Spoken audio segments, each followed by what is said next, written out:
السلام عليكم ورحمة الله وبركاته. ازيكم يا حبايب قلب عايزين تعملوا زبادي جميلة وناجحة؟ تابعوا الفيديو. يلا بقى نقول المكونات. معانا كيلو لبن، ومعانا كوباية زبادي كخميرة، ومعانا سكر هناخد منه معلقة سكر يا سكر، ومعانا الكوبايات. وحبيت احط لكم بيضتين فخار لان بحس ان الزبادي فيها بيبقى طعمها جميل ولذيذ.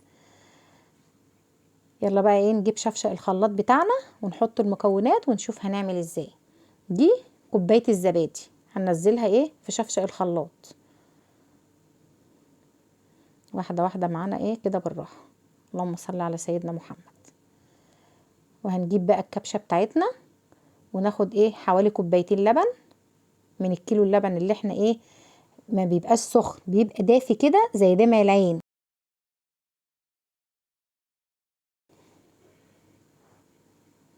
وادي معلقة السكر بنستخدمها كمادة حافظة وبتخلي الزبادي مسكرة وجميلة. هنشغل الخلاط نضربها كده لغاية ما تعمل فوم كده كريمي. نضربها كويس،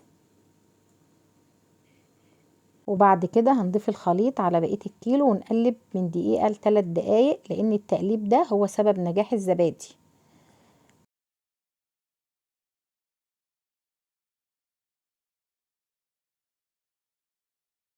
وبعد كده هنصبها في حاجة يكون لها بسبوس، عشان واحنا بنصب في الكوبايات ما توقعش ولا شمال ولا يمين. زبادي عسل، حاجة كده طبيعية وحاجة جميلة بريحة حلوة وطعم حلو ما شاء الله اللهم بارك. طبعا الزبادي دي احنا عاملينها بمناسبة شهر رمضان الكريم. كل سنة وانتم طيبين ورمضان كريم علينا وعليكم، عشان مفيش بيت بيستغنى عن الزبادي. هنصب الزبادي في البولات والكوبايات. عايزه اقول لكم ان انا ولعت الفرن 10 دقايق وطفيته وانا بجهز الزبادي.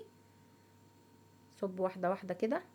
ممكن نحط في الكوبايات من تحت فواكه، او لو عندنا مربى يعني براحتك. تزودي السكر شويه كمان، كل واحد على حسب الرغبه بتاعته. وهنحط الكوبايات في الصينيه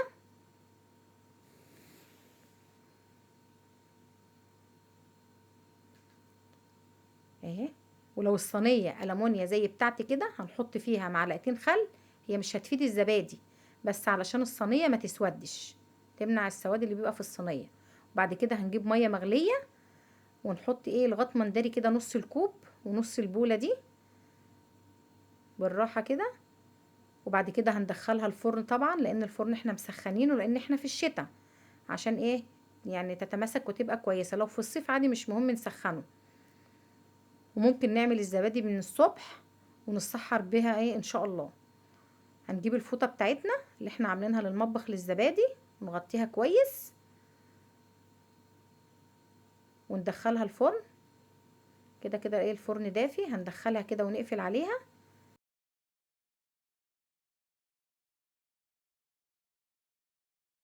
هنبيتها في الفرن ونفتح عليها الصبح، هنلاقيها متماسكه وجميله ان شاء الله.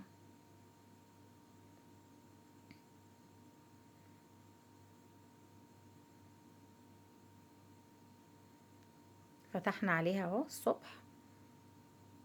اللهم صل على النبي.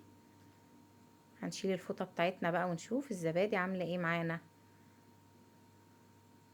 هنجيب صينيه ونطلع عليها الكوبايات علشان ندخلها التلاجة. ندخل الزبادي التلاجة، لازم ما ناكلهاش الا لما ندخلها التلاجة، لان بيبقى فيه بكتيريا ما بتموتش الا ما الزبادي تخش التلاجة.